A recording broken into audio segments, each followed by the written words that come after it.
చాలా స్పష్టంగా అర్థమవుతోంది.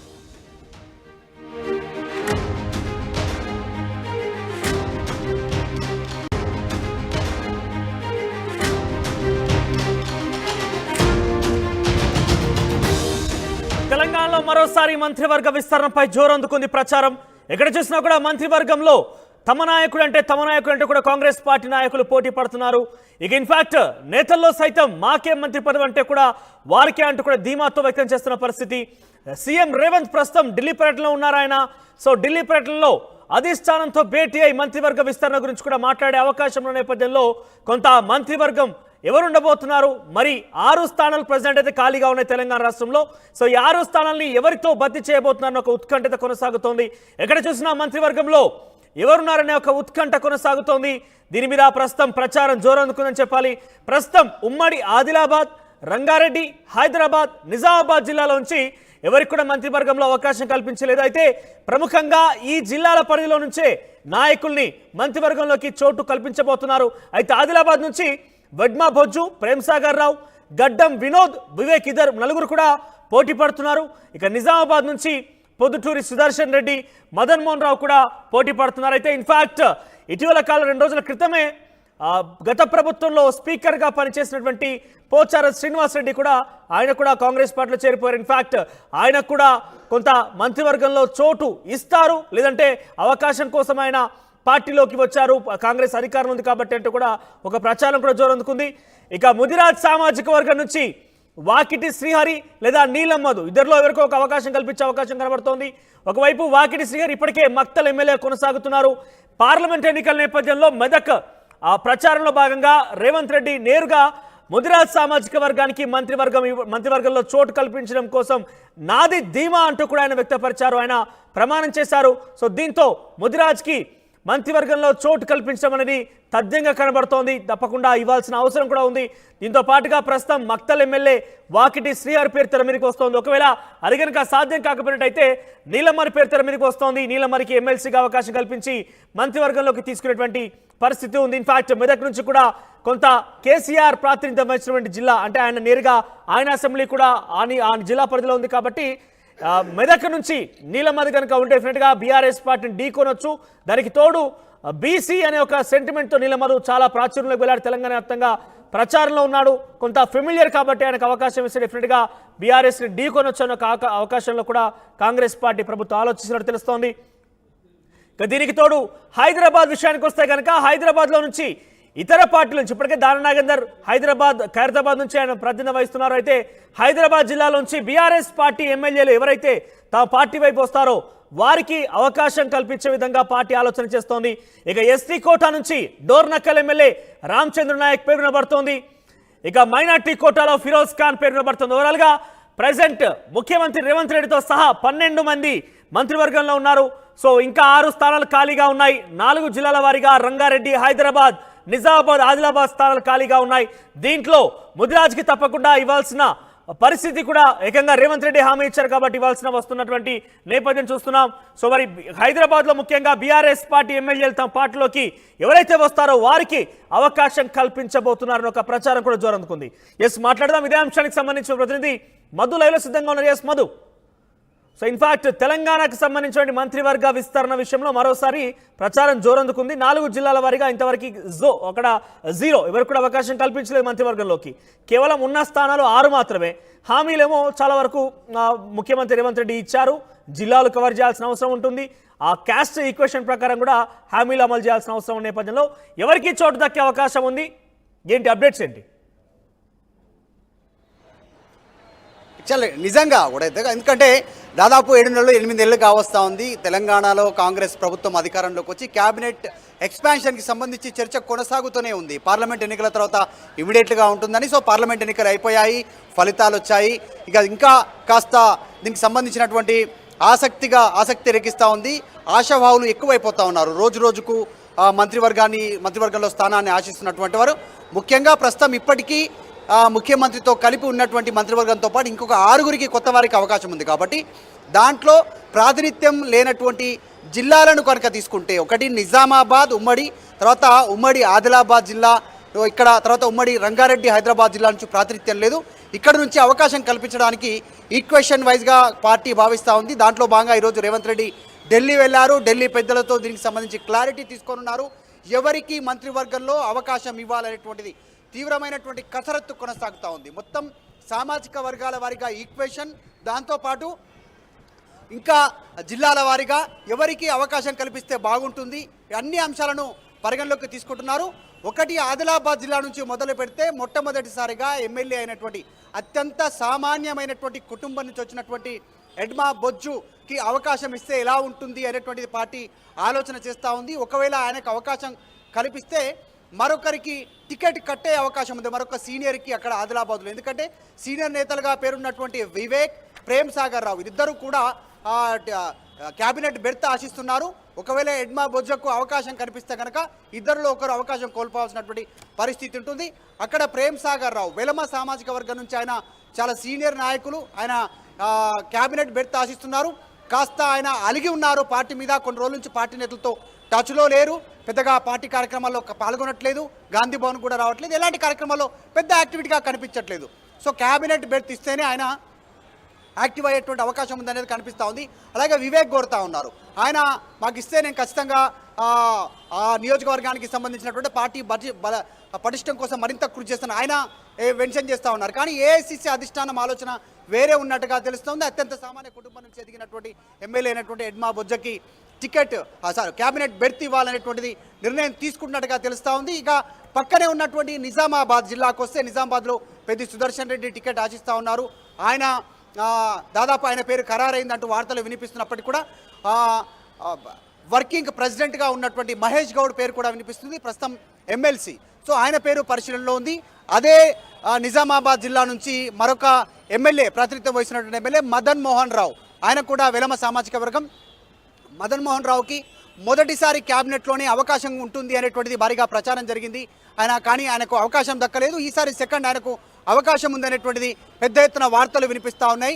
సో మదన్ మోహన్ రావుకు ఉన్నటువంటి కాంటాక్ట్స్తో కూడా ఆయన పెద్ద ఎత్తున ప్రయత్నాలు చేస్తూ ఉన్నారు. ఆయనను కూడా పరిశీలనలోకి తీసుకుంటుంది. అన్ని రకాలుగా కూడా ఆయనకున్నటువంటి విద్యార్హతలు కావచ్చు, ఎఫిషియన్సీ కావచ్చు, గతంలో టీపీసీసీకి పనిచేసినటువంటి సేవలను గుర్తించి ఆయనకు మదన్ మోహన్ రావుకి అవకాశం కల్పించాలనేటువంటి పరిస్థితి పైన కూడా కాంగ్రెస్ పార్టీ అధిష్టానం దృష్టి పెడతా ఉంది. ఇక మెదక్, ఉమ్మడి మెదక్ జిల్లాకు వస్తే అక్కడి నుంచి దామోదర రాజనరసింహ గతంలో డిప్యూటీ సీఎంగా పనిచేస్తారు, ఇప్పుడు ఆరోగ్య శాఖ మంత్రిగా ఆయనకు అవకాశం ఉంది. మెదక్ జిల్లా నుంచి ఈసారి మరొకరికి అవకాశం కల్పించాలనేటువంటి ప్రయత్నం ఏసీసీ అధిష్టానం దృష్టి పెట్టినట్టుగా తెలుస్తోంది. అందులో భాగంగా ఒకవేళ రీసెంట్గా ఎమ్మెల్యేగా గెలిచినటువంటి యువ ఎమ్మెల్యే మైనంపల్లి రోహిత్ పేరు వినిపిస్తూ ఉంది. ఆయన క్యాబినెట్ బెర్త్ కోసం ఆయన ఆలోచన పెట్టుకున్నారు. ఆయన ఆసక్తిగా ఎదురు చూస్తూ ఉన్నారు, అవకాశం దక్కుతుంది యువ ఎమ్మెల్యేలకు అనేటువంటిది. ఆయన ఈక్వేషన్ వేరుగా ఉంది. ఇక్కడ యూత్ కాంగ్రెస్ ప్రెసిడెంట్గా పనిచేసినటువంటి అనిల్ కుమార్ యాదవ్కి రాజ్యసభ ఇవ్వడము, ఎన్ఎస్యూఏ ప్రెసిడెంట్గా పనిచేసినటువంటి బల్మూరు వెంకట్కి ఎమ్మెల్సీ ఇవ్వడము.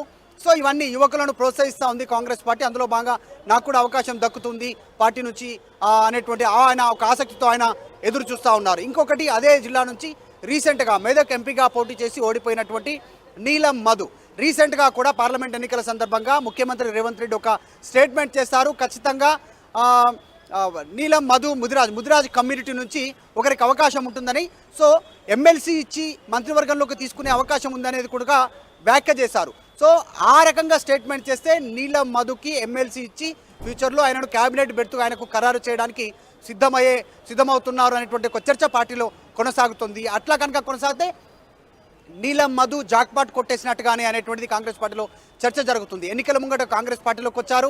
అసెంబ్లీ ఎన్నికల ముంగట టికెట్ ఆయన పేరు అనౌన్స్మెంట్ అయింది ఏఐసీసీ నుంచి, తర్వాత టికెట్ కట్ చేశారు. ఆయన పార్టీ మారారు, బీఎస్పీ నుంచి పోటీ చేశారు, ఓటమి చూస్తారు, మళ్ళీ కాంగ్రెస్లో జాయిన్ అయ్యారు. ఎంపీగా అవకాశం ఇచ్చింది కాంగ్రెస్ పార్టీ, ఓటమి చెందారు. టఫ్ ఫైట్ ఇచ్చారు. అక్కడ సెకండ్ పొజిషన్ వచ్చింది మెదక్ జిల్లాలో.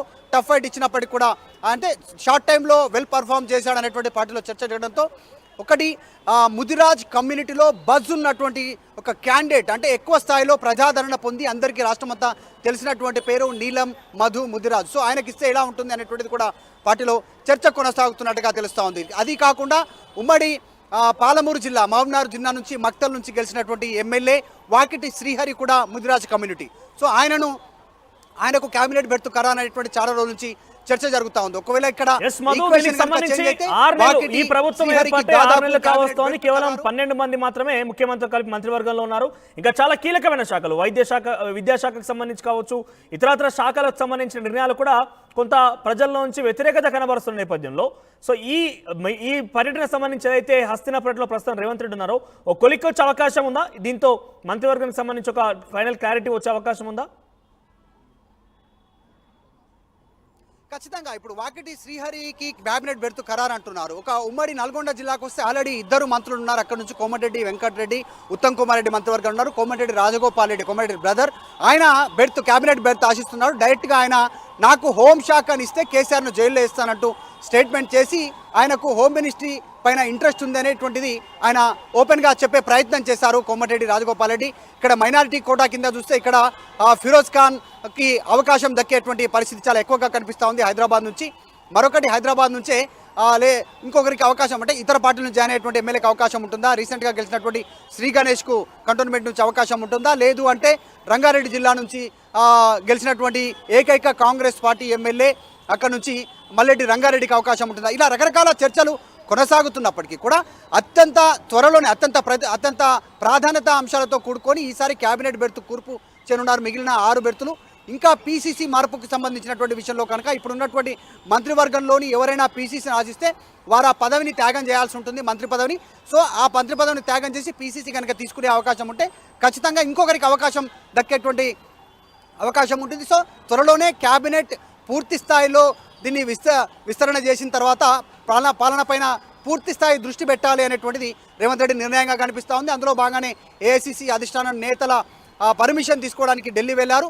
పలు అభివృద్ధి కార్యక్రమాల కోసం, తర్వాత రాష్ట్రానికి రావాల్సిన నిధుల కోసం, ఇంకా పార్టీ చేరికలకు సంబంధించిన విషయాలతో పాటు మెయిన్ ముఖ్యంగా క్యాబినెట్ పీసీసీ మార్పు పైన కూడా అధిష్టానం దగ్గర ఆయన పర్మిషన్ తీసుకొని ఉన్నారు. రైట్ మధు, ఇక ఓవరాల్గా కాంగ్రెస్ పార్టీ ప్రభుత్వం ఏర్పాటై సుమారుగా 7 నెలలు పూర్తయింది. సుమారుగా సో 7 నెలల కాలం నుంచి కూడా 12 మంది మాత్రమే మంత్రివర్గంలో ఉన్నారు. ఓవరాల్గా మనకున్నటువంటి శాసనసభ సంఖ్యా ప్రకారంగా 18 మంది మంత్రివర్గంలో ఉండాలి. సో మరొక 6 స్థానాలు ఖాళీగా ఉన్నాయి. పూర్తిగా ఇంతవరకు అసలు ఎటువంటి ప్రాతినిధ్యం వహించినటువంటి జిల్లాలుగా సుమారుగా 4 జిల్లాలు ఉన్నాయి. అక్కడి నుంచి ఒక్కరికి కూడా మంత్రివర్గంలో చోటు కల్పించలేదు. సో 4 జిల్లాలు కనుక పరిశీలిస్తే ఆదిలాబాద్, ఉమ్మడి నిజామాబాద్, ఉమ్మడి హైదరాబాద్, ఉమ్మడి రంగారెడ్డి జిల్లాలు ఉన్నాయి. సో దీంట్లో ప్రతి జిల్లా నుంచి కూడా డెఫినెట్గా ఒకరికి అవకాశం కల్పించాల్సిందే. దీనికి తోడు ముదిరాజ్ సామాజిక వర్గానికి సంబంధించి కూడా పార్లమెంట్ ఎన్నికల నేపథ్యంలో రేవంత్ రెడ్డి చాలా పక్కాగా హామీ ఇచ్చారు. ముదిరాజ్ సామాజిక వర్గానికి డెఫినెట్గా మంత్రివర్గంలో చోటు కల్పిస్తామని హామీ ఇచ్చారు. సో దాన్ని బట్టి చూస్తే కనుక డెఫినెట్గా ముదిరాజ్ సామాజిక వర్గానికి ఒక మంత్రి పదవి ఖాయంగానే కనబడుతోంది. సో ప్రస్తుతానికి ముదిరాజ్ సామాజిక వర్గం నుంచి ఎమ్మెల్యేగా మక్తల్ నియోజకవర్గం నుంచి వాకిటి శ్రీహరి ప్రాతినిధ్యం వహిస్తున్నారు. అయితే ఇదే ముదిరాజ్ సామాజిక వర్గం నుంచి చాలా ఫెమిలియర్గా అటు బీసీ నాయకుడిగా ముదిరాజ్ సామాజిక వర్గానికి ఫెమిలియర్గా అందరికీ కూడా కొంచెం పాపులర్ అయిన వ్యక్తిగా నీలం మధు ముదిరాజ్ ఉన్నారు. కాబట్టి మక్తల్ కాకుండా నీలం మధు ముదిరాజ్కే ఆయనకే ఎమ్మెల్సీగా అవకాశం కల్పించి మంత్రివర్గంలోకి చోటు కల్పిస్తారా? ఇవన్నీ రకరకాల స్పెక్యులేషన్స్ నడుస్తూ ఉన్నాయి. ఇక్కడ ఉమ్మడి ఆదిలాబాద్ నుంచి వెడ్మా బొజ్జు, తర్వాత ప్రేమ్ సాగర్ రావు, గడ్డం వివేక్, గడ్డం వినోద్ వీళ్ళు పోటీ పడుతున్నారు. ఉమ్మడి నిజామాబాద్ నుంచి మదన్ మోహన్ రావు, తర్వాత సుదర్శన్ రెడ్డి ఇద్దరు కూడా పోటీ పడుతున్నారు. ఇన్ఫాక్ట్ ఎమ్మెల్సీగా ప్రాతినిధ్యం వహిస్తున్నటువంటి మహేష్ కుమార్ గౌడ్, ఎమ్మెల్యే కోట ఎమ్మెల్సీగా ఇటీవల గెలుపొందినటువంటి మహేష్ కుమార్ గౌడ్ కూడా అదే నిజామాబాద్ జిల్లాకు సంబంధించిన వ్యక్తే, ఆయన కూడా రేస్లో ఉన్నారు. సో ఇటీవల 2 రోజుల క్రితమే పోచారం శ్రీనివాస్ రెడ్డి కూడా కాంగ్రెస్ పార్టీలో చేరిపోయారు, ఆయన కూడా పోటీ పడుతున్నారు. ఇక హైదరాబాద్ ప్రాంతాన్ని విషయానికి వస్తే కనుక హైదరాబాద్లో ఇప్పటికే దానం నాగేందర్ బీఆర్ఎస్ నుంచి కాంగ్రెస్లో చేరారు. మరికొంతమంది బీఆర్ఎస్ ఎమ్మెల్యేలు ఎవరైతే కాంగ్రెస్ పార్టీలో చేరబోతున్నారో వారి వైపు కాంగ్రెస్ పార్టీ అధిష్టానం చూస్తోంది, కాంగ్రెస్ పార్టీ చూస్తోంది.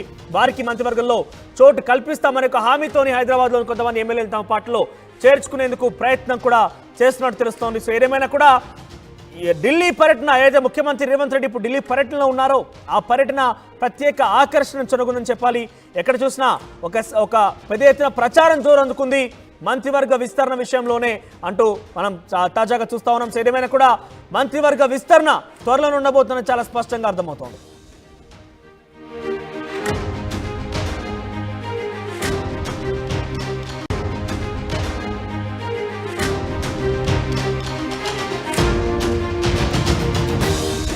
తెలంగాణలో మరోసారి మంత్రివర్గ విస్తరణపై జోరందుకుంది ప్రచారం. ఎక్కడ చూసినా కూడా మంత్రివర్గంలో తమ నాయకుడు అంటే కూడా కాంగ్రెస్ పార్టీ నాయకులు పోటీ పడుతున్నారు. ఇక ఇన్ఫాక్ట్ నేతల్లో సైతం మాకే మంత్రి పదవి అంటే కూడా వారికే అంటూ కూడా ధీమాతో వ్యక్తం చేస్తున్న పరిస్థితి. సీఎం రేవంత్ ప్రస్తుతం ఢిల్లీ పర్యటనలో ఉన్నారు ఆయన. సో ఢిల్లీ పర్యటనలో అధిష్టానంతో భేటీ అయి మంత్రివర్గ విస్తరణ గురించి కూడా మాట్లాడే అవకాశం ఉన్న నేపథ్యంలో కొంత మంత్రివర్గం ఎవరు ఉండబోతున్నారు, మరి 6 స్థానాలు ప్రెసిడెంట్ అయితే ఖాళీగా ఉన్నాయి తెలంగాణ రాష్ట్రంలో. సో ఈ 6 స్థానాలని ఎవరితో భర్తీ చేయబోతున్నారని ఒక ఉత్కంఠత కొనసాగుతోంది. ఎక్కడ చూసినా మంత్రివర్గంలో ఎవరున్నారనే ఒక ఉత్కంఠ కొనసాగుతోంది. దీని మీద ప్రస్తుతం ప్రచారం జోరందుకుందని చెప్పాలి.